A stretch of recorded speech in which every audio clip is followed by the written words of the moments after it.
ഇന്ന് നമ്മുടെ ജീവിതത്തിൽ ഒരുപാട് മാറ്റങ്ങൾക്ക് കാരണമായേക്കാവുന്ന അത്ഭുതകരമായ 3 സൂറത്തുകളെ കുറിച്ചാണ് നമ്മൾ സംസാരിക്കുന്നത്. ഈ 3 സൂറത്തുകൾ നിങ്ങളുടെ ജീവിതത്തിൽ ഒരു തവണയെങ്കിലും ചുരുങ്ങിയത് ഓതാൻ പതിവാക്കുകയാണെങ്കിൽ തീർച്ചയായും അതിവിദൂരമല്ലാത്ത ഭാവിയിൽ നാം ഇപ്പോൾ അനുഭവിച്ചു കൊണ്ടിരിക്കുന്ന ഏതു പ്രതിസന്ധികളുണ്ടോ അതിൽ നിന്ന് രക്ഷ ലഭിക്കാനും സാമ്പത്തികമായി അഭിവൃദ്ധി ലഭിക്കാനും കാരണമാകും എന്നുള്ളത് തീർച്ചയാണ്. നിങ്ങൾ ആത്മാർത്ഥമായിട്ട് ചെയ്തു നോക്കൂ. അത്ഭുതകരമാകുന്ന രൂപത്തിൽ നമ്മുടെ ജീവിതത്തിൽ മാറ്റങ്ങൾ ഉണ്ടാകും. വിശുദ്ധ ഖുർആനിൻ്റെ മാസ്മരിക വചനങ്ങൾ മാറ്റിയെഴുതിയ എത്രയോ ജീവിതങ്ങളുണ്ട്. അതുകൊണ്ട് തന്നെ ആത്മാർത്ഥമായിട്ട് ഈ സൂറത്തുകൾ പാരായണം ചെയ്യാം. ഞാനതിൻ്റെ ഓരോ വിഷയങ്ങളും കൃത്യമായി വിശദീകരിച്ച് തരുന്നുണ്ട്. നിങ്ങളത് മനസ്സിലാക്കണമെന്ന് ഓർമ്മപ്പെടുത്തുകയാണ്. വിഷയത്തിലേക്ക് പ്രവേശിക്കുന്നതിന് മുമ്പ് എല്ലാ ദിവസവും സൂചിപ്പിക്കാറുള്ളത് പോലെ തന്നെ നേരിട്ട് കാണാനുള്ള ഡേറ്റ് ചൊവ്വാഴ്ചകളിൽ മാത്രമാണ്. ചൊവ്വാഴ്ച നേരിട്ട് വരാൻ വേണ്ടി ബുക്ക് ചെയ്യാൻ വിളിക്കേണ്ടത് ഞായറാഴ്ച 10 മണിക്കാണ്. വിളിച്ച് ബുക്ക് ചെയ്തതിൻ്റെ ശേഷം മാത്രമാണ് വരേണ്ടതെന്ന് ഓർമ്മപ്പെടുത്തുകയാണ്. പലരും ബുക്ക് ചെയ്യാതെ വരുന്നുണ്ട്. അതുകൊണ്ടാണ് നമുക്കിത് പ്രത്യേകം പറയേണ്ടി വരുന്നത്. അതേപോലെ തന്നെ നമ്മൾ ഇത്തരം കാര്യങ്ങൾ ഇതിൻ്റെ അപ്ഡേഷനൊക്കെ ഇൻസ്റ്റഗ്രാമിൽ അപ്ഡേറ്റ് ചെയ്യാറുണ്ട്. അതിൻ്റെ ലിങ്ക് ഡിസ്ക്രിപ്ഷനിൽ കൊടുത്തിട്ടുണ്ട്. അവിടെ നോക്കിയാൽ നിങ്ങൾക്ക് കാര്യങ്ങൾ കൃത്യമായി മനസ്സിലാക്കാനും സാധിക്കുന്നതാണ്. ആദ്യമായിട്ട് അതിൽ സൂറത്തുൽ ഫത്ഹാണ്. സൂറത്തുൽ ഫത്ഹിൻ്റെ ഒരുപാട് മഹത്വങ്ങൾ നമ്മൾ പറഞ്ഞതാണ്. നിങ്ങൾക്ക് അറിവുള്ളതും അറിവില്ലാത്തതുമായ എത്രയോ കാര്യങ്ങൾ നിങ്ങൾ കേട്ടവരാണ്. ഇൻഷാ അല്ലാഹ് സൂറത്തുൽ ഫത്ഹ് ജീവിതത്തിലേക്ക് പകർത്തിയ ഒരുപാട് ആളുകളുണ്ട്. എനിക്കറിയാം, ഇവിടേക്ക് നേരിട്ട് വരുമ്പോൾ പല ആളുകളും പറയാറുണ്ട്, ഉസ്താദ് എല്ലാ ദിവസവും സുബഹിക്ക് ശേഷം ഞാൻ ഒരു സൂറത്തുൽ ഫത്ഹ് പാരായണം ചെയ്യാറുണ്ട് എന്ന്. നമ്മൾ തന്നെ പലപ്പോഴും പല സന്ദർഭങ്ങളിലും പറഞ്ഞു കൊടുക്കാറുണ്ട് സൂറത്തുൽ ഫത്ഹ് ഓതേണ്ട രൂപത്തിനെ കുറിച്ച്. സ്വഹീഹുൽ ബുഖാരി എന്ന് പറഞ്ഞാൽ വിശുദ്ധ ഖുർആൻ കഴിഞ്ഞാൽ പിന്നെ ലോകത്തിലെ ഏറ്റവും ആധികാരികമായ ഗ്രന്ഥം. അസഹുൽ കുത്തുബി ബഅദ കിതാബില്ലാഹി സ്വഹീഹുൽ ബുഖാരി. അത് സ്വഹീഹുൽ ബുഖാരിയാണ്. വിശുദ്ധ ഖുർആൻ കഴിഞ്ഞാൽ ദ സെക്കൻഡ് എന്ന് പറയുന്ന 2ാം സ്ഥാനത്തുള്ളത്. ആ സ്വഹീഹുൽ ബുഖാരിയിൽ പറഞ്ഞതെല്ലാം അത്രയും കടഞ്ഞെടുത്ത അത്രയും പവിത്രമേറിയ ഹദീസുകളാണ്. അതിൽ പറഞ്ഞ ഒരു ഹദീസിൻ്റെ രൂപം എങ്ങനെയെന്ന് ചോദിച്ചാൽ അത് എഴുതിയത് ബുഖാരി ഇമാമാണ്. ബുഖാരി ഇമാം അതിൽ 6500 സംതിങ് 6000-ലധികം ഹദീസുകളാണ് കൊണ്ടുവന്നിട്ടുള്ളത്. എൻ്റെ ഓർമ്മ ശരിയാണെങ്കിൽ, ഞാൻ ഇങ്ങനെ ഓർമ്മയില്ലെന്ന് എടുത്ത് പറയണം. അതിലൊരുപാട് ഹദീസുകളുണ്ട്. ആ ഹദീസുകൾ ഈ കട്ടിയുണ്ട് ബുഖാരിക്ക്. നിങ്ങൾ ആരെങ്കിലും കണ്ടിട്ടുണ്ടോ എന്നറിയില്ല. ഇപ്പോൾ ഇവിടെയുള്ള ഈ കിതാബ് എന്ന് പറഞ്ഞാൽ ഇത് ഇത്ര ഇതിൻ്റെ തിക്നെസ് വരുന്നുള്ളൂ. പക്ഷേ ഇതിൻ്റെ ഒരു 3 ഇരട്ടി കട്ടി ഉണ്ടാകും ഈ സ്വഹീഹുൽ ബുഖാരി. കണ്ടവരുണ്ടെങ്കിൽ അറിയിക്കണേ. അപ്പോൾ ആ സ്വഹീഹുൽ ബുഖാരി നമ്മുടെ ദർസുകളിലൊക്കെ ഓതുന്ന കിതാബുകളാണ്, കോളേജുകളിലൊക്കെ. അപ്പോൾ സ്വഹീഹുൽ ബുഖാരിയിൽ അതിൽ 7563 ഹദീസുകൾ. അതിൻ്റെ ഹദീസിൻ്റെ എണ്ണം ഓർത്തു വെച്ചോളൂ. 7563 ഹദീസുകളാണ് സ്വഹീഹുൽ ബുഖാരിയിലുള്ളത്. ഞാൻ അങ്ങനെ ഓർമ്മയില്ലെന്ന് പറയണം. അപ്പോൾ അതാണ് ആദ്യം ഒന്ന് മാറി പറഞ്ഞിട്ട് പിന്നെ അത് കൺഫേം അല്ല എന്നുള്ള രൂപത്തിൽ ഇപ്പോൾ പെട്ടെന്ന് എനിക്കത് ഓർമ്മയായപ്പം പറഞ്ഞതാണ്. 7563 ഹദീസുകൾ. അപ്പോൾ ഓരോ ഹദീസും ബുഖാരി ഇമാം ഇങ്ങനെ എഴുതുന്ന സമയത്ത് അന്ന് പേനയില്ലല്ലോ. അന്ന് പേനയില്ല എന്ന് പറഞ്ഞാൽ ഇപ്പോൾ പുതിയ പ്രിൻറ്റിങ് സംവിധാനം ഇല്ലല്ലോ, അച്ചടിക്കുന്ന പബ്ലിഷ് ചെയ്യാൻ വേണ്ടിയിട്ട്. അതുകൊണ്ട് തന്നെ എഴുതണം. എങ്ങനെയാണ് എഴുതുന്നത്? മരത്തിൻ്റെ ചില്ലകൾ കൊണ്ടുവന്ന് ആ ചില്ലകൾ അതിങ്ങനെ വെട്ടി വെട്ടി വെട്ടി പേന രൂപത്തിലേക്ക് ആക്കിയിട്ട് മഷിക്കുപ്പിയിൽ മുക്കി എഴുതി വീണ്ടും മുക്കി എഴുതി അങ്ങനെ കഠിനമായ സബരിയിലൂടെയാണ് എഴുതുക. അപ്പോൾ ഈ ഇത്ര കട്ടിയുള്ളൊരു കിതാബ് എഴുതാൻ എത്ര കാത്തിരിക്കണം? അങ്ങനെ എഴുതിയ കിതാബാണ്. അതും ഒരു ഹദീസ്, ഇപ്പോൾ ഒരു ഹദീസ് ഇന്നമൽ അഅ്മാലു ബിന്നിയ്യാത്ത്, അതൊരു ഹദീസാണ്. ഈ ഹദീസ് എഴുതാൻ വേണ്ടി ബുഖാരി ഇമാം തയ്യാറെടുക്കുമായിരുന്നു. എങ്ങനെ തയ്യാറെടുക്കുക? ആദ്യം പോയിട്ട് കുളിച്ചിട്ട് വുളു എടുക്കും. വുളു എടുത്ത് 2 റക്അത്ത് സുന്നത്ത് നിസ്കരിക്കും. എന്നിട്ടാണ് ഒരു ഹദീസ് എഴുതുക. എന്നിട്ട് അടുത്ത ഹദീസ് എഴുതാൻ വീണ്ടും കുളിക്കും, വുളു എടുക്കും, എന്നിട്ട് സുന്നത്ത് നിസ്കരിക്കും, എന്നിട്ടാണ് എഴുതുക. അങ്ങനെയാണ് 7563 ഹദീസുകളും എഴുതിയത് എന്ന് ഇമാം ബുഖാരി റഹ്മത്തുള്ളാഹി അലൈഹിനെ കുറിച്ച് പറഞ്ഞിട്ടുണ്ട്. നിങ്ങളത് ആദ്യമായിട്ട് കേൾക്കുന്ന അറിവാണെങ്കിൽ അറിയിക്കണേ. അതുകൊണ്ടാണത് 2ാം സ്ഥാനത്തേക്ക് വന്നതും. വിശുദ്ധ ഖുർആൻ അള്ളാൻ്റെ കലാമാണ്. അതാണ് 1ാം സ്ഥാനത്ത് നിൽക്കുന്നത് ഇസ്ലാമിൽ. 2ാം സ്ഥാനത്ത് നിൽക്കുന്നത് സ്വഹീഹുൽ ബുഖാരിയാണ്. അതിൻ്റെ കാരണം തന്നെ ഇതാണ്, ഇത്രയും ആത്മാർത്ഥതയോട് എഴുതിയത്. അതുകൊണ്ട് തന്നെ അതിലുള്ള എല്ലാ ഹദീസുകളും ഭയങ്കര പവർഫുള്ളായിട്ടുള്ള ഹദീസാണ്. ഞാനിതിൻ്റെ ഇടയ്ക്ക് ഓർമ്മപ്പെടുത്തിയെന്നുള്ളൂ. ആ സ്വഹീഹുൽ ബുഖാരിയിൽ ഇമാം ബുഖാരി റഹ്മത്തുള്ളാഹി അലൈഹി പറയുന്ന ഹദീസാണ്. മുത്തുനബി സല്ലല്ലാഹു അലൈഹി വസല്ലം തങ്ങൾ പറയുന്നു, ഈ രാത്രി എനിക്കൊരു ഒരു സൂറത്ത് അവതരിച്ചിട്ടുണ്ട്. ആ സൂറത്തിൻ്റെ പ്രത്യേകത എന്താണെന്നറിയോ? ഇഹലോകത്തേക്കാളും അതിലുള്ള സകലതിനേക്കാളും എനിക്ക് ഏറ്റവും പ്രിയങ്കരമാണ് ആ സൂറത്ത്. സൂര്യനുദിക്കുന്നത് ഏതെല്ലാം വസ്തുക്കളുടെ മേലിലാണോ അവയേക്കാളെല്ലാം എനിക്ക് പ്രിയങ്കരമാണ് ആ സൂറത്ത്. ആ സൂറത്തിനെ കുറിച്ച് മുത്തുനബി സല്ലല്ലാഹു അലൈഹി വസല്ലം തങ്ങൾ പരിചയപ്പെടുത്തി കൊടുക്കുന്നത് ഇന്നാ ഫതഹ്നാ ലക ഫത്ഹൻ മുബീന എന്ന് പറഞ്ഞിട്ടാണ് ആ സൂറത്ത് തുടങ്ങുന്നത് എന്നുള്ളതാണ്. ആ സൂറത്താണ് പ്രിയമുള്ളവരെ സൂറത്തുൽ ഫത്ഹ്. മുത്തുനബി സല്ലല്ലാഹു അലൈഹി വസല്ലം തങ്ങൾ പറയുന്നത് എന്താ? ആ സൂറത്ത് എനിക്ക് ഈ ലോകത്തുള്ള എല്ലാത്തിനേക്കാളും ഇഷ്ടമുള്ള സൂറത്താണ് എന്ന് പറഞ്ഞ ഹബീബായ തങ്ങൾ പറഞ്ഞ് പരിചയപ്പെടുത്തിയ സൂറത്ത്. അതുകൊണ്ട് തന്നെ ഈ സൂറത്തിന് വലിയ മഹത്വമുണ്ട്. ഇമാം അഹമ്മദും ഇമാം മുസ്ലിമും ഒക്കെ റിപ്പോർട്ട് ചെയ്യുന്ന ഹദീസിൽ മുത്തുനബി സല്ലല്ലാഹു അലൈഹി വസല്ലം തങ്ങൾ പറയുന്നുണ്ട്, ബദർ യുദ്ധത്തിലോ ഹുദൈബിയയിലോ പങ്കെടുത്തവരാരും നരകത്തിൽ പ്രവേശിക്കുകയില്ല. നബി സല്ലല്ലാഹു അലൈഹി വസല്ലം തങ്ങൾ പറയുന്നു, വല്ലവനും സൂറത്തുൽ ഫത്ത് ഓതിയാൽ അവൻ മുത്തുനബി സല്ലല്ലാഹു അലൈഹി വസല്ലം തങ്ങളോടുകൂടെ മക്കം ഫത്ഹ് യുദ്ധത്തിൽ പങ്കെടുത്തതുപോലെയാണ്. നിങ്ങളൊന്ന് നോക്കൂ സൂറത്തുൽ ഫത്ഹിൻ്റെ മഹത്വം. നമ്മൾ മക്കം ഫത്ഹ് യുദ്ധത്തിൽ പങ്കെടുത്തതുപോലെയാണെന്ന് മുത്തുനബി സല്ലല്ലാഹു അലൈഹി വസല്ലം തങ്ങൾ പറയുന്നു, വല്ല ഒരുത്തനും സൂറത്തുൽ ഫത്ഹ് ഓതിയാൽ അവന് മുഹമ്മദ് നബി സല്ലല്ലാഹു അലൈഹി വസല്ലം തങ്ങളോടുകൂടെ ഒരു മരച്ചുവട്ടിൽ ഹുദൈബിയയിൽ വെച്ച് ബൈഅത്ത് ചെയ്തവനെ പോലെ കൂലി ലഭിക്കുമെന്ന് മുത്തുനബി സല്ലല്ലാഹു അലൈഹി വസല്ലം തങ്ങൾ പറയുന്നുണ്ട്. മുത്തുനബി സല്ലല്ലാഹു അലൈഹി വസല്ലം തങ്ങൾ പറയുന്നു, ഒരാൾ റമളാൻ മാസത്തിലെ ആദ്യ രാത്രിയിൽ സുന്നത്ത് നിസ്കാരത്തിൽ സൂറത്തുൽ ഫത്ഹ് പാരായണം ചെയ്താൽ ആ കൊല്ലം മുഴുവനും അയാൾക്ക് അള്ളാഹു സുരക്ഷിതത്വം നൽകും, അള്ളാഹുവിൽ നിന്നുള്ള സഹായം അവനുണ്ടാകും. തഫ്സീർ റൂഹിൽ ബയാനിൽ ഇത് കാണാവുന്നതാണ്. സൂറത്തുൽ ഫത്ഹ് നമ്മുടെ ഏത് വിഷയങ്ങൾക്ക് ഇറങ്ങുമ്പോഴും അന്നത്തെ പ്രഭാതത്തിൽ സൂറത്തുൽ ഫത്ഹ് ഓതുക. അത് വിജയത്തിൻ്റെ സൂറത്താണ്, അത് അത്ഭുതങ്ങളുടെ കലവറയാണ്, അതിലൊരുപാട് രഹസ്യപ്പൊരുളുകൾ അടങ്ങിയിട്ടുണ്ട്. അബൂ ഹുറൈറ റളിയല്ലാഹു അൻഹു തൊട്ടൊക്കെ റിപ്പോർട്ട് ചെയ്യുന്നതിൽ കാണാം, ആദ്യ രാത്രി 2 റക്അത്ത് റമളാനിലെ നിസ്കരിച്ചാൽ ആ നിസ്കരിക്കുന്ന സമയത്ത് ഫാത്തിഹ ഇന്നാ ഫത്ഹ്നാ ലക ഫത്ഹൻ മുബീന എന്ന് പറഞ്ഞ സൂറത്തുൽ ഫത്ഹും പാരായണം ചെയ്തു. സലാം വീട്ടിൽ കഴിഞ്ഞ ഉടനെ ഇന്നാ അൻസൽനാഹു ഫി ലൈലത്തുൽ ഖദ്ർ എന്ന സൂറത്തുൽ ഖദ്ർ 10 പ്രാവശ്യം ഓതി. എന്നാൽ അവന് വലിയ മഹത്വം ലഭിക്കുമെന്ന് യഹ്യാ ഉലൂമുദ്ദീനിൽ രേഖപ്പെടുത്തിയത് കാണാം. അങ്ങനെ റമളാനുമായി ബന്ധപ്പെട്ട് ചെയ്യാവുന്ന ഒരുപാട് കാര്യങ്ങൾ ഹദീസുകളിൽ കാണാം. സൂറത്തുൽ ഫത്ഹ് അതിൽ വളരെ ശ്രേഷ്ഠമേറിയ ഒരുപാട് വിഷയങ്ങളുണ്ട്. നമ്മൾ പലതവണ സൂറത്തുൽ ഫത്ഹിൻ്റെ വിവിധങ്ങളായ മഹത്വങ്ങളെക്കുറിച്ചും അതിൻ്റെ പോരിശകളെക്കുറിച്ചൊക്കെ നമ്മൾ വിശദീകരിച്ച നമ്മുടെ ജീവിതത്തിൽ നമുക്ക് പകർത്തിക്കഴിഞ്ഞാൽ വലിയ വലിയ നേട്ടങ്ങൾ നേടിയെടുക്കാൻ സാധിക്കുന്ന സൂറത്താണ് സൂറത്തുൽ ഫത്ഹ്. ഒരു ഷെയ്ഖിൽ നിന്ന് റിപ്പോർട്ട് ചെയ്യുന്നുണ്ട്, അവർക്ക് എന്തു കാര്യം സാധിക്കണം എന്ന് കരുതിയാലും ഏതു പ്രശ്നം അകന്നു പോകണമെന്ന് കരുതിയാലും സൂറത്തുൽ ഫത്ഹ് ഓതുകയാണ് ചെയ്യാറുള്ളത്.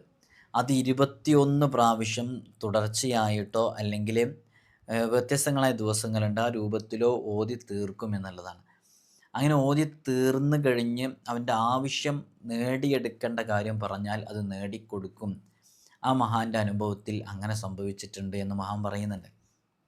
അതുകൊണ്ടാണ് നമ്മൾ സൂറത്തുൽ ഫത്ഹിൻ്റെ ഒരു അമല് പറഞ്ഞപ്പോൾ അവിടെ പ്രത്യേകം പറഞ്ഞിട്ടുണ്ട് 21 തവണ സൂറത്തുൽ ഫത്ഹ് ഓതുക. നമ്മൾ പലപ്പോഴും അത് പല ആളുകൾക്കും പറഞ്ഞു കൊടുത്തിട്ട് അതിൻ്റെ റിസൾട്ട് നമുക്ക് ലഭിച്ചതാണ്. നിങ്ങൾ ആത്മാർത്ഥമായിട്ട് ചെയ്തു നോക്കൂ, നല്ല ഫലം ലഭിക്കും. സൂറത്തുൽ ഫത്ഹ് അത് 21 തവണ പാരായണം ചെയ്യുക എന്നുള്ളത്, അത് ഒരു ദിവസം 21 തവണ പാരായണം ചെയ്യാം. അതല്ല എങ്കിൽ 3 ദിവസങ്ങളിൽ 21 തവണ പാരായണം ചെയ്യേണ്ട രൂപമുണ്ട്. ഒരു ദിവസം 7, രണ്ടാമത്തെ ദിവസം 7 14, മൂന്നാമത്തെ ദിവസം 7 കൂടി കൂട്ടിയാൽ 21. ഇനി മറ്റൊന്ന് 7 ദിവസങ്ങളിലായിട്ട് 3 തവണ വീതം വെച്ച് ഓതാം. ഒരു ദിവസം 3, രണ്ടാമത്തെ ദിവസത്തിലാവുമ്പോൾ 6, മൂന്നാമത്തെ ദിവസത്തിലാവുമ്പോൾ 9, ഇങ്ങനെ പോയിട്ട് 7 ദിവസം കൊണ്ട് 21 തവണ പാരായണം ചെയ്യാം. ഇങ്ങനെ പാരായണം ചെയ്ത് 7 തവണ ഓതിയിട്ട് അള്ളാഹുവിനോട് എന്ത് ചോദിച്ചാലും നൽകപ്പെടും എന്നുള്ള ഉറപ്പുള്ള സൂറത്താണ് സൂറത്തുൽ ഫത്ഹ്. ഇതിൻ്റെ തുടക്കത്തിൽ ഞാൻ അതിൻ്റെ ഒരു മുത്തുനബി സല്ലല്ലാഹു അലൈഹി വസല്ലം തങ്ങൾ പറഞ്ഞ ആ പ്രധാനപ്പെട്ട വിഷയം സൂചിപ്പിച്ചുകൊണ്ട് ഞാൻ അറിയിച്ചത് അതുകൊണ്ടാണ്. അപ്പോൾ സൂറത്തുൽ ഫത്ഹ് വളരെ ആത്മാർത്ഥമായി പാരായണം ചെയ്തവർക്കെല്ലാം അതിൻ്റെ റിസൾട്ട് ലഭിച്ചിട്ടുണ്ട്.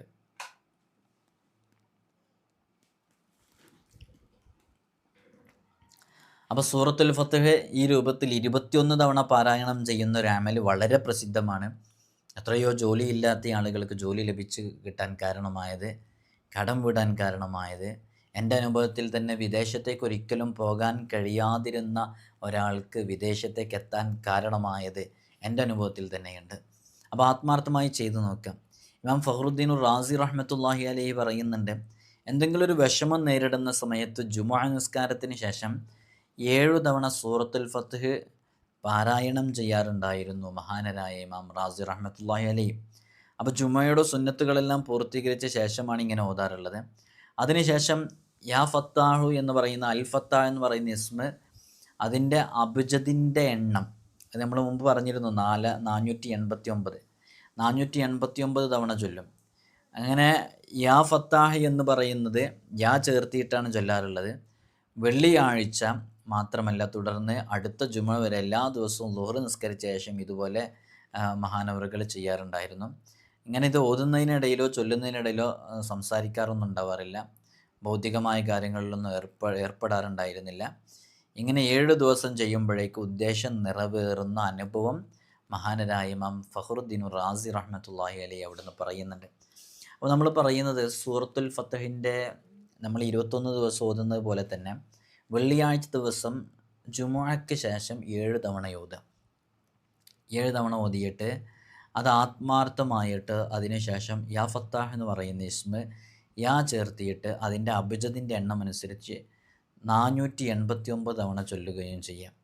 അങ്ങനെ അടുത്ത ജുമുഅ വരെ ദിവസവും ളുഹർ നിസ്കാരത്തിൻ്റെ ശേഷം ഇങ്ങനെ ചെയ്തു പോന്നു.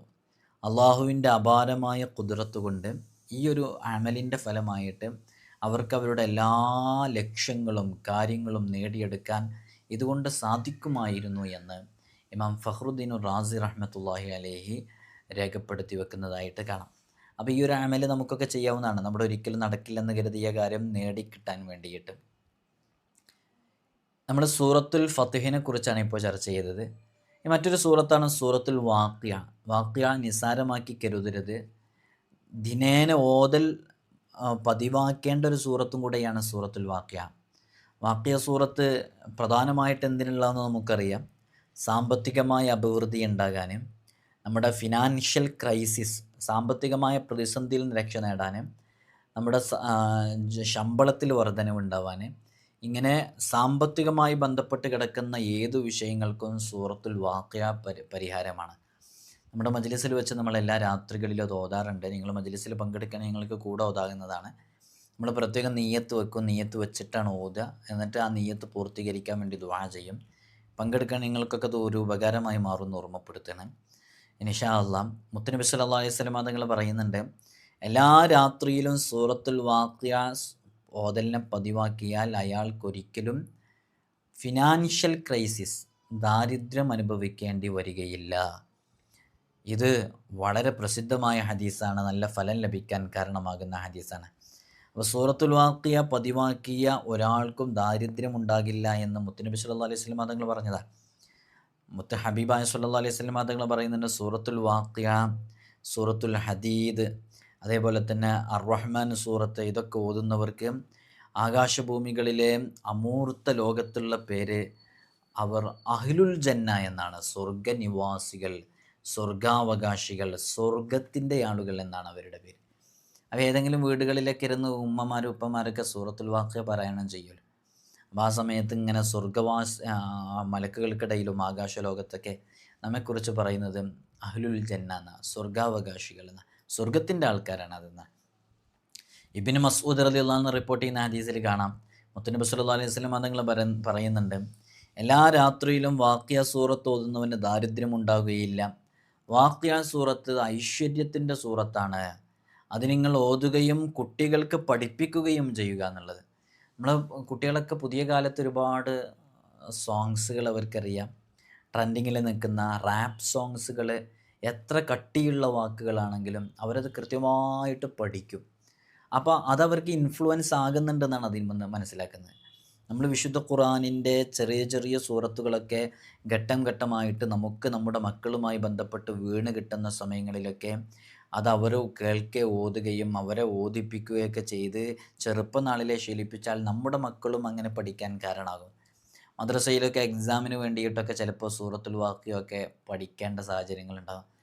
അത്തരം സന്ദർഭങ്ങളിൽ നിർബന്ധിതാവസ്ഥയിൽ കുട്ടികൾ പഠിക്കുകയും ചെയ്യും. അത് പിന്നെ രാത്രി കിടന്നുറങ്ങുന്ന സമയത്ത് മോനെ ഉമ്മാക്ക് വേണ്ടിയിട്ട് ഒരു സൂറത്തുൽ വാഖിയ പാരായണം ചെയ്യുമോ എന്ന് പറഞ്ഞ് നമ്മൾ പറഞ്ഞ് അവർ കേൾക്കുന്നുള്ള ഉറപ്പാണ്. അപ്പോൾ വലിയ ആത്മാർത്ഥമായിട്ട് സൂറത്തുൽ വാഖിയ പാരായണം ചെയ്താൽ അതുകൊണ്ട് നമുക്ക് ലഭിക്കുന്ന വലിയ നേട്ടമാണ് സാമ്പത്തികമായ പ്രതിസന്ധിയിൽ നിന്ന് രക്ഷ നേടാൻ സാധിക്കും. എല്ലാ രാത്രികളിലും സൂറത്തുൽ വാഖിയ പാരായണം ചെയ്യണം. അത് ഒഴിവാക്കുന്ന ഒരു സാഹചര്യം നമുക്കുണ്ടാകാൻ പാടില്ല. അത് സ്വർഗാവകാശികളുടെ സൂറത്തും കൂടെയാണ്. 40 ദിവസം ഇദാ വഖഅത്തിൽ വാഖിയ എന്ന് പറയുന്ന സൂറത്തുൽ വാഖിയ പാരായണം ചെയ്യുക. അതെങ്ങനെയാണ്? ദിവസേന 40 തവണയായിട്ട് ഓതണം. ഇടപെടാതെ തുടർച്ചയായി തന്നെ ഓതണം. എങ്കിൽ അല്ലാഹു സുബ്ഹാനഹു വ തആല അവൻ അറിയാത്ത രൂപത്തിൽ അള്ളാഹു അവനക്ക് ജീവിക്കാനുള്ള വക നൽകുമെന്നുള്ളതാണ്. ഇത് അർഹർക്കല്ലാതെ ആർക്കും ചെയ്യാനും സാധിക്കില്ല, ഇതിനെക്കുറിച്ച് അറിയുകയുമില്ല.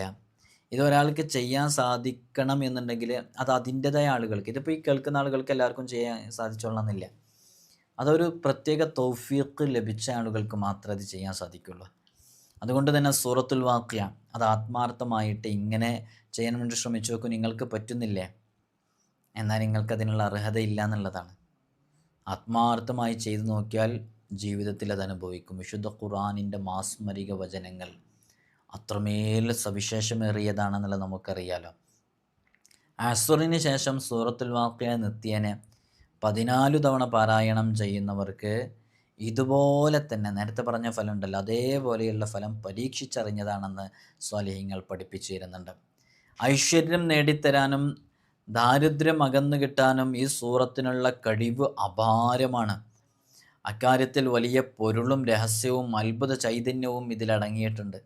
ഇതിൻ്റെ ഓരോ ആയത്തുകളെക്കുറിച്ചും അതിൻ്റെ ആശയങ്ങളൊക്കെ പഠിക്കുമ്പോൾ നമുക്കത് മനസ്സിലാക്കാനും സാധിക്കും. ഒരിക്കലും ഉസ്മാൻ ഇബ്നു അഫ്ഫാൻ റളിയല്ലാഹു അൻഹു കുറച്ച് സ്വത്ത് ഇബ്നു മസ്ഊദ് റളിയല്ലാഹു അൻഹു കൊടുക്കാൻ വേണ്ടി ഉദ്ദേശിച്ചു. അദ്ദേഹം അത് സ്വീകരിക്കാൻ വേണ്ടി ഇഷ്ടപ്പെട്ടില്ല എന്നുള്ളതാണ്. ഞാൻ പലപ്പോഴും ഇത് പറഞ്ഞിട്ടുണ്ട്. ഉസ്മാൻ റളിയല്ലാഹു അൻഹു സാമ്പത്തികമായിട്ടുണ്ടായിരുന്ന ആളാണ്.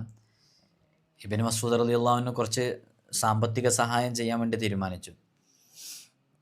അപ്പോൾ അത് ഇഷ്ടപ്പെടാത്ത കണ്ടപ്പോൾ പറഞ്ഞു, ഇത് നിങ്ങൾ വാങ്ങിയിട്ട് നിങ്ങളുടെ മക്കളുടെ ചെലവിന് വേണ്ടി കൊടുത്തോളൂ എന്ന് പറഞ്ഞു. അപ്പോൾ ഇബ്നു മസ്ഊദ് റളിയല്ലാഹു അൻഹു പറയുന്നുണ്ട്, നമ്മളിത് പലപ്പോഴും പറഞ്ഞിട്ടുണ്ട്, ഇബ്നു മസ്ഊദ് റളിയല്ലാഹു അൻഹു അപ്പോൾ പറയുന്നുണ്ട്, എനിക്കതിൻ്റെ ആവശ്യമില്ല. അവർക്ക് ദാരിദ്ര്യം ഉണ്ടാകുമെന്ന് എന്നെക്കുറിച്ച് എനിക്കില്ലാത്തൊരു ഭയം നിങ്ങൾക്കുണ്ടോ? അവരോട് ഞാൻ വാഖിയ സൂറത്ത് ഓതാൻ വേണ്ടി പറഞ്ഞിട്ടുണ്ട്. മാത്രമല്ല ഹബീബായ സല്ലല്ലാഹു അലൈഹി വസല്ലം തങ്ങൾ പറയുന്നത് ഞാൻ കേട്ടിട്ടുമുണ്ട്. നിത്യവും രാത്രി വാഖിയ സൂറത്ത് ഓതിക്കഴിഞ്ഞാൽ അത് ഓതുന്നവർക്ക് ദാരിദ്ര്യം ഉണ്ടാകില്ല എന്നുള്ളത് കേട്ടിട്ടുണ്ട്. ആ ഒരു വിശ്വാസത്തിൻ്റെ പേരിൽ എനിക്ക് തീർത്തും വിശ്വാസമുണ്ട്, എനിക്കതിൻ്റെ ആവശ്യമുണ്ടാകില്ല. അത് അവരുടെയൊക്കെ ഒരു ഉറപ്പ്. അങ്ങനെയാണ്, നമുക്കും ആ ഉറപ്പാണ് വേണ്ടത്. ഒരു വലിയ പണ്ഡിതൻ പറയുന്നുണ്ട്, സൂറത്തുൽ വാഖിയ 41 തവണ പാരായണം ചെയ്ത് അത് ഒരേ ഇരുത്തത്തിലിരുന്ന് ഓതണം എന്നുള്ളതാണ്. ഓതിയിട്ട് അവൻ്റെ ഏത് ആവശ്യം പറഞ്ഞാലും ആ ആവശ്യം പൂർത്തീകരിക്കപ്പെടും. പ്രത്യേകിച്ച് മഈഷത്തിൻ്റെ, ജീവിതത്തിൻ്റെ, നമ്മുടെ സാമ്പത്തികമായ വിഷയത്തിലുള്ള അതുമായി ബന്ധപ്പെട്ട എല്ലാ വിഷയങ്ങൾക്കും ഒരു പരിഹാരമാകുമെന്ന് ഒരു വലിയ പണ്ഡിതൻ പറയുന്നുണ്ട്. അപ്പോൾ സൂറത്തുൽ വാഖിയ, സൂറത്തുൽ ഫത്ഹ്, ഈ 2 സൂറത്തുകളെക്കുറിച്ചാണ് നമ്മൾ പറഞ്ഞത്. നമ്മുടെ ആഖിറവുമായിട്ട് എപ്പോഴും ബന്ധപ്പെട്ട് കിടക്കുന്ന, ഇപ്പോൾ നമുക്കത് ആവശ്യമുണ്ടോയെന്ന് വെച്ചാൽ ഇപ്പോഴും നമുക്ക് ആവശ്യമുണ്ട്, അങ്ങനത്തെ ഒരു സൂറത്താണ് സൂറത്തുൽ മുൽക്ക്. നമുക്കറിയാം സൂറത്തുൽ മുൽക്ക് യഥാർത്ഥത്തിൽ വലിയ അതിൻ്റെ അർത്ഥങ്ങളും ആശയങ്ങളൊക്കെ ചിന്തിച്ചാൽ തന്നെ നമുക്ക് മനസ്സിലാക്കാൻ പറ്റും. സ്വഹീഹായ 4 ഗ്രന്ഥങ്ങളാണ്.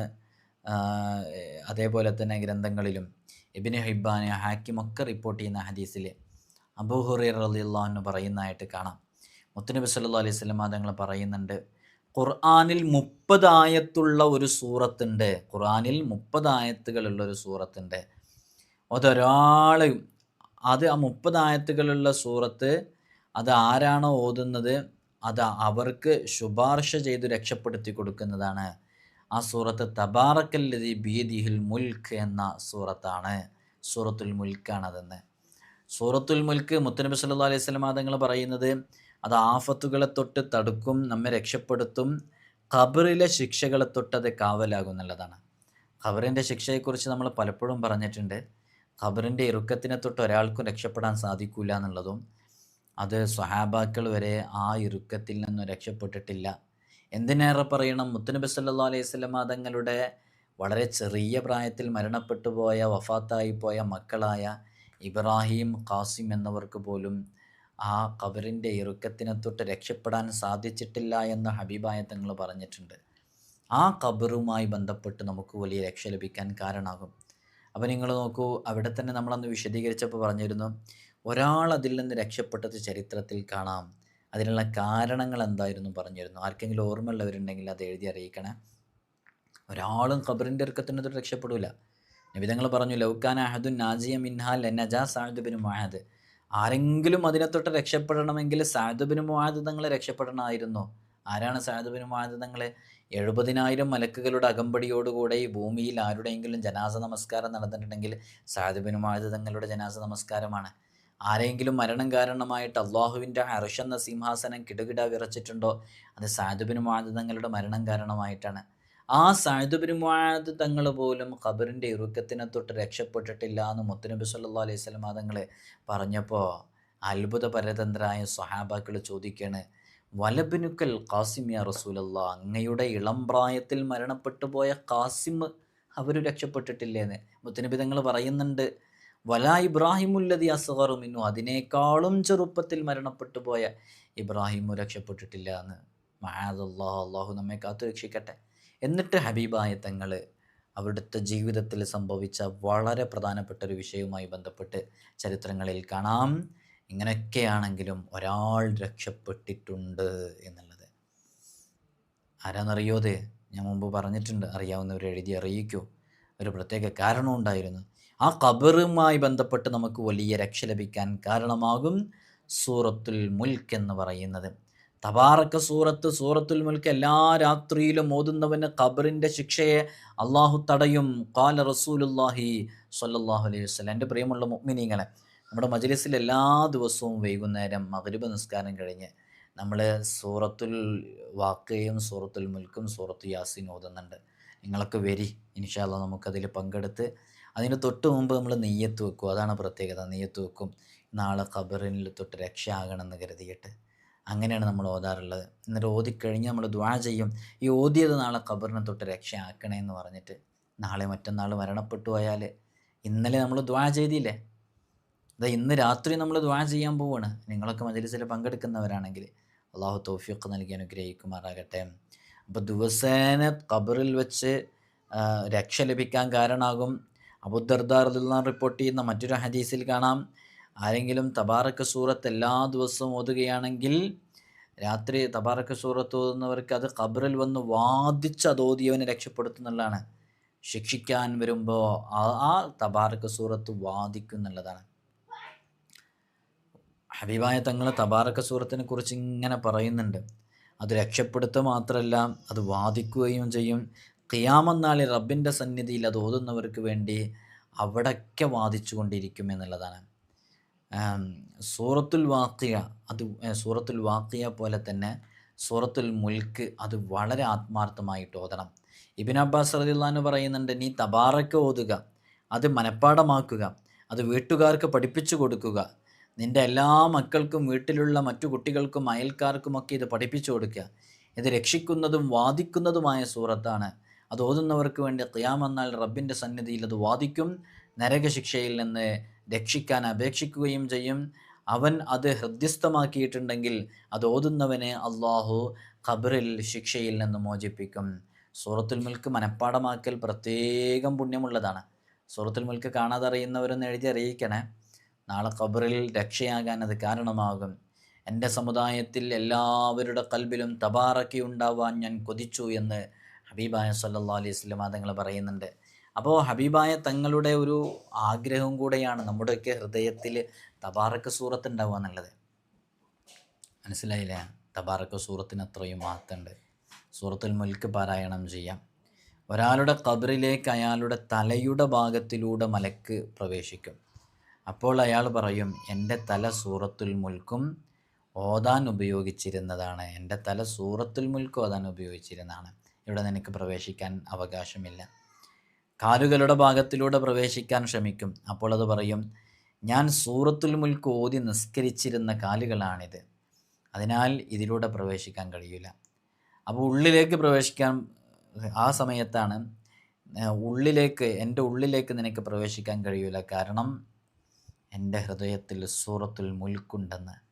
അങ്ങനെ സൂറത്തുൽ മുൽക്ക് നമ്മളെ രക്ഷപ്പെടുത്തുന്ന രൂപം എന്ന് പറഞ്ഞാൽ അതും അത്ഭുതകരമാണ്. അള്ളാഹു നമുക്ക് പതിവാക്കാനുള്ള തൗഫീഖ് നൽകി അനുഗ്രഹിക്കുമാറാകട്ടെ. സൂറത്തുൽ മുൽക്ക്, സൂറത്തുൽ വാഖിയ, സൂറത്തുൽ ഫത്ഹ് എന്നീ 3 സൂറത്തുകളെ കുറിച്ചാണ് നമ്മൾ പറയുന്നത്. ഈ 3 സൂറത്തുകളും വളരെ സവിശേഷതയുള്ള സൂറത്തുകളാണ് എന്ന് ഈ പറഞ്ഞതിൽ നിന്ന് നിങ്ങൾക്ക് മനസ്സിലാക്കാൻ പറ്റും. സൂറത്തുൽ മുൽക്കിൽ 30 ആയത്തുകളുണ്ട്, 333 വാക്കുകളുണ്ട്, 1321 അക്ഷരങ്ങളുണ്ട്. ഇത് കഴിയുന്നവരൊക്കെ ഒന്ന് താഴെ എഴുതി അറിയിച്ചാൽ ഇത് വായിക്കുന്നവർക്ക്, കമൻ്റൊക്കെ വായിക്കുന്നവർക്ക് അതിൽ നിന്നൊരു അറിവ് കിട്ടും. എന്താണ് എഴുതേണ്ടത്? സൂറത്തുൽ മുൽക്കിൽ 30 ആയത്തുകളുണ്ട്, സൂറത്തുൽ മുൽക്കിൽ 333 വാക്കുകളുണ്ട്, 1321 അക്ഷരങ്ങളുണ്ട്. അതുകൊണ്ട് തന്നെ ഈ സൂറത്ത് അത് ഹൃദ്യസ്ഥമാക്കാൻ വേണ്ടി ശ്രമിക്കാം. അത് മനഃപ്പാഠമാക്കിയവർക്ക് ലഭിക്കുന്ന വലിയ ഗുണങ്ങൾ നമുക്ക് നേടിയെടുക്കാം. അള്ളാഹു നമുക്ക് തൗഫീഖ് നൽകി അനുഗ്രഹിക്കുമാറാകട്ടെ. പഠിക്കാനുള്ള തൗഫീഖ് നൽകി അനുഗ്രഹിക്കുമാറാകട്ടെ. അത് ജീവിതത്തിൽ പകർത്തിയാൽ എന്തെല്ലാം ഗുണങ്ങൾ നേടിയെടുക്കാൻ പറ്റുമോ ആ ഗുണങ്ങളൊക്കെ റബ്ബ് സുബ്ഹാനഹു വ തആല നമുക്ക് നേടിയെടുക്കാനുള്ള തൗഫീഖ് നൽകി അനുഗ്രഹിക്കുമാറാകട്ടെ. ആരാരുമില്ലാത്ത ഏകാന്തതയുടെ, ഇരുളിൻ്റെ, ഒറ്റപ്പെടലിൻ്റെ, ഭീകരതയുടെ വീടായ ആ ഖബറിൻ്റെ അകത്ത് കിടക്കുമ്പോൾ നമുക്ക് രക്ഷയും തുണയുമാകുന്ന സൂറത്തുൽ മുൽക്കിനെക്കുറിച്ചും സാമ്പത്തികമായ പ്രതിസന്ധികളിൽ നിന്ന് രക്ഷ ലഭിക്കാൻ കാരണമാകുന്ന സൂറത്തുൽ വാഖിയയെക്കുറിച്ചും ഏതു ആഗ്രഹങ്ങളും നമ്മൾ പൂർത്തീകരിച്ച് കിട്ടാൻ കാരണമാകുന്ന സൂറത്തുൽ ഫത്ഹിനെ കുറിച്ചുമാണ് ഇന്ന് നമ്മൾ സംസാരിച്ചത്. അള്ളാഹു നമുക്ക് പതിവാക്കാനുള്ള തൗഫീഖ് നൽകട്ടെ. അസ്സലാമു അലൈക്കും വറഹ്മത്തുള്ളാഹി വബറകാതുഹു.